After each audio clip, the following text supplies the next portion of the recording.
எல்லாருக்கும் வணக்கம். வீடியோ பார்த்துட்டு இருக்கிற நீங்கள் மற்றும் உங்கள் குடும்பத்தில் இருக்கிற அனைவரும் சந்தோஷமாக இருக்கணும்னு வேண்டிக்கிறேன். இன்றைக்கி பிரம்ம முகூர்த்த பூஜையோட 78வது நாள். வழக்கம் போல் காலையில் 3:15 மணிக்கு எழுந்திரிச்சு குளிச்சுட்டு கோலம் போட்டு நேராக சாமி ரூமுக்கு வந்துட்டேங்க. சாமி படம் எல்லாத்துக்கும் பூவெல்லாம் எடுத்து வச்சு அலங்காரம் பண்ணிவிட்டு விளக்கேற்றத்துக்கு ரெடி பண்ணிவிட்டு பிரம்ம முகூர்த்த பூஜையை ஆரம்பிச்சிட்டேன். இன்றைக்கி தர்மத்தின் கர்வம் பற்றி தெரிஞ்சுக்கிறதுக்கு ஒரு சில வரிகள். தவம் இயற்றுபவர்கள் தான் தர்மத்தில் உயர்ந்திருக்க வேண்டும் அப்படின்றது இல்லை. வியாபாரத்தில் சிறந்த துலாதரன் அப்படின்றவர் முனிவர் ஜாஜவியை விட சிறப்பானவராக இருக்கிறார். ஜாஜவி ஒரு வேதியர், வனத்தில் திரிந்து தவம் இருக்கிறாரு. அறிவில் சிறந்த அவர் கடல் பிரதேசத்தை எல்லாம் அடைஞ்சி மர உரி உடுத்தி மான் தோல்ல இருந்து அளவான உணவு எடுத்து கடுமையான ஒழுக்கங்களை கடைபிடித்து நீண்ட காலம் உடலையும் கவனியாது தவம் இருக்கிறாரு. பிரம்மனிஷ்டரான அவர் மனோசக்தியால் பற்பல உலகங்களையும் காண வேண்டி சுற்றுறாரு. நீரில் இருந்தபடி கடலால் சூழப்பட்ட காடு மலை உள்ள பூமியை பார்க்குறாரு. பிறகு இவ்வாறு அசையும் அசையாத பொருள்களிலையும் நீரிலும் வானிலும் எனக்கு நிகராக பயணம் செய்து வருபவர் எவருமே இல்லை அப்படின்னு பெருமைப்பட்டுக்கிறாரு.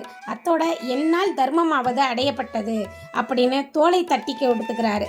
இப்போ நீரின் நடுவில் அவரை பிசாசுகள் சில பார்த்துக்கிட்டே இருக்கு. இவர் இப்படி சொல்லிக்கொள்ள தகுதியே இல்லை. காசியில் ஒரு வியாபாரி துலாதரன் அப்படின்ற பேரில் ஒருத்தர் இருக்காரு.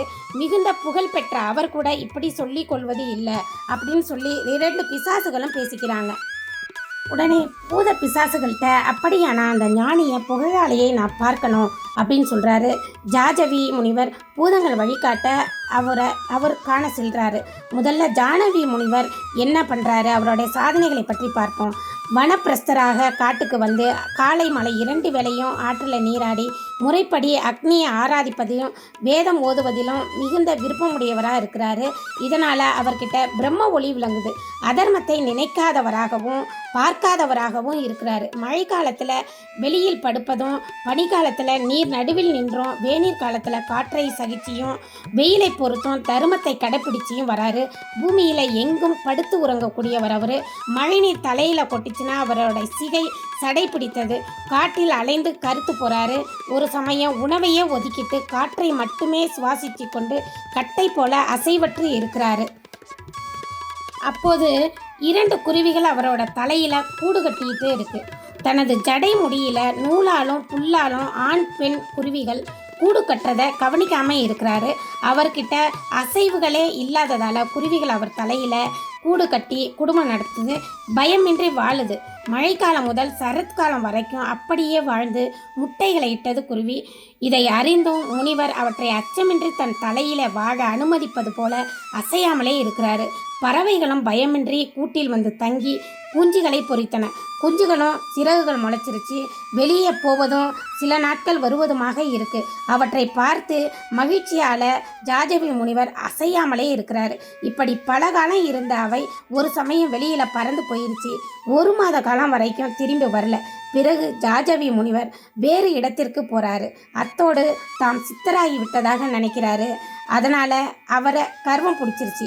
அப்படியே சுற்றி திரிந்த போது தான் துலாதரன் பற்றி அந்த பிசாசுகளோட வாக்கை கேட்டு அவரை சந்திக்கிறதுக்கு காசி நகருக்கு போகிறாரு.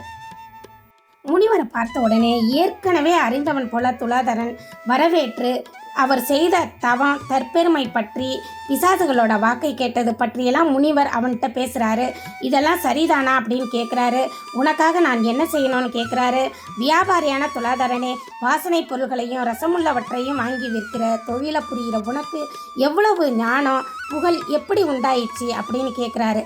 அதற்கு வியாபாரி, முனிவரே, அனைத்து உயிர்களுக்கிட்டையும் நட்புடனும் கருணையுடனும் நான் இருக்கிறேன். எல்லா பிராணிகள்கிட்டையும் சமமாக பாவிக்கிறேன். அனுசரணையாகவும் தொழில் செஞ்சு பிழைக்கிறேன். நான் யாரையும் விரும்புவதோ வெறுப்புவதோ இல்லாமல் எல்லா உயிர்கிட்டையும் சம பார்வையோடு இருக்கிறேன். செம்பஞ்சு பத்மகம் நுங்கம் போன்ற ரசப்பொருள்களை வாங்கி பொய் களவு இல்லாமல் வியாபாரம் செய்கிறேன். பொருள் காமம் சுகம் இவற்றில் எனக்கு பிரியம் இல்லை. பஞ்சபூதங்களாலான உயிரினங்களில் தேவர்கள் உறைஞ்சிருக்காங்க, பரமாத்மா இருக்குது. ஆனாலும் மனிதர்கள் சிலர் அவற்றை அடிமையாக வச்சுருக்காங்க, விற்பதும் வலுக்கட்டாயமாக வேலை வாங்குவதுமா இருக்காங்க. இது பாவம் இல்லையா முனிவரே? நீங்கள் எல்லாம் புண்ணியத்தை விரும்புகிறீங்க, பாவத்தை வெறுத்து ஒதுக்குறீங்க. ஆனால் நானும் இரண்டையும் சமமாக பார்க்குறேன் அப்படின்னு சொல்கிறான். மேலும் அவனுடைய வழியில் முறைப்படி இருக்கும் அனைவருமே சிறந்தவர்கள் தான் அப்படின்னு துலாதரனும் ஜாஜலி முனிவரும் தத்தமது கருமங்களுக்கு ஏற்ப இடங்களை சொர்க்க உலகத்தில் போய் அடைகிறாங்க. ஒருவன் தனது வழியில் தர்மத்தை தவறாது இருந்தாலே சிறப்படையலாம் அப்படின்றது இந்த கதை மூலம் விளக்கப்படுது. தாம் கடைபிடிச்சு வந்த தர்மம் தவமே பெரிது அப்படின்னு நினைத்த ஜாஜவி முனிவர் தனது கர்வத்தை வியாபாரி துலாதரனோட விளக்கத்தால் போக்கிக்கிட்டார். இதுதாங்க தர்மத்தின் கர்வம் பற்றின கதை. இந்த கதை பிடிச்சிருந்தா லைக் பண்ணுங்கள், ஷேர் பண்ணுங்கள், சப்ஸ்கிரைப் பண்ணுங்கள். நீங்களும் இந்த பிரம்ம முகூர்த்த வேலையில் ஒரு அகல் விளக்கையாவது ஏற்றி வச்சு இந்த பிரம்மஜ சக்தியை நல்லதை பிரம்ம முகூர்த்தத்தில் இருக்கிற பயனை அடையணும் அப்படின்னு வேண்டிக்கிறாங்க. நான் டெய்லி துளசிக்கு ஒரு 3 வரி மந்திரம் இருக்குங்க, அதை சொல்லி பூஜை செஞ்சுக்கிட்டு வரேங்க டெய்லி.